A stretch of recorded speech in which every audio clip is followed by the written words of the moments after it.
Each, I put this video together for you and Tom and Bob, just to show that you can actually have a little more knee flex, a little more sitting in with the butt at address, still have enough spine tilt that the shoulders aren't going to rotate too flat, and then go ahead and get the right delivery linkage and postural release in action as well.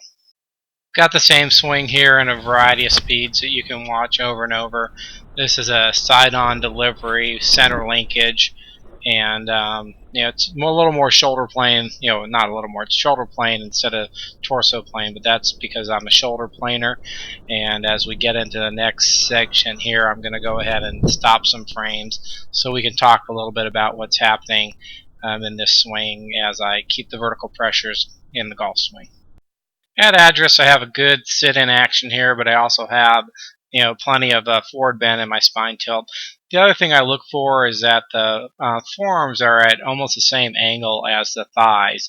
Instead of having the forearms hang or the arms hang much more down vertically than the thighs, or hanging more out away from the thighs, something I specifically look for in torso planers.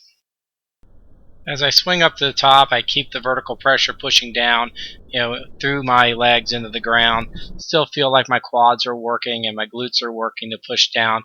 You also notice that I have a good side-on, position with that right forearm at the top of the backswing as well. As I transition forward, I move into a side-on alignment. You see I'm in the shoulder plane, but the real key here is look how much bend I still have in my legs, and how much downward pressure I still have into the ground working, from my glutes down through my feet. As I move into impact, I have a real strong push up off the ground through my legs, and my rear end is still back, and the glutes are still look like they're in a position, where I was still sitting somewhat as my legs are pushing up. Notice how inside my right leg is. My right hip and my right leg did not go out towards the ball at all at this point, and I'm really coming into a good impact position. Granted that this is actually a shoulder plane delivery, low shoulder plane slot here instead of a torso plane, but again, that's just because that's what I'm built to do, and I wasn't really thinking much about the slot I was coming down here. But however, look how, again, back my rear end is. That right leg is working more inward instead of working out towards the ball, and the right hip is actually staying away from the ball line as well at this point. As the club head swings through the ball, I'm starting to lose postural angles. Postural release is working upwards, but notice how my hips have not worked towards the ball line again. I'm also releasing the toe past the heel and into a real good cornering release action here in a side-on manner. The next frame will actually take us to that side-on extension. As the swing moves through the side-on extension, notice how the toe is pointing more out to the target. Also notice how far right or down the right wall or ball line the ball flight is here. This ball did not hook at all. It actually went very straight. Notice as well that the legs are still pushing up and I'm actually releasing postural angles. My upper body is releasing upward as I continue to fall through, and the toe continues to point more out into the corridor as I follow through. As you review this sequence, you can also note that it is a very center linkage action.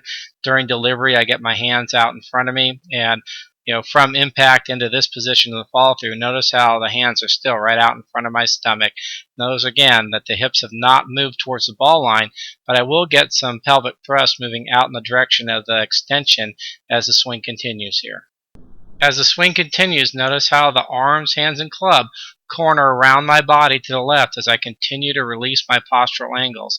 The shaft is going to actually exit out in front of me here, more up through the right shoulder or even just a little above it. It's because this was a little bit more of a swing in front release instead of a true swinging left release.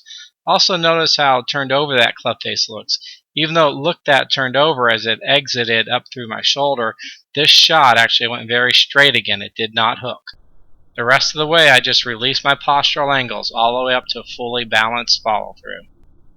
As you watch one more swing here, notice again the tilt and turn in my shoulders. There's plenty of spine tilt, and there's plenty of tilt and turn in my shoulders here to keep the shoulders working on a good rotational plane. In other words, they're not too flat as we rotate back and through.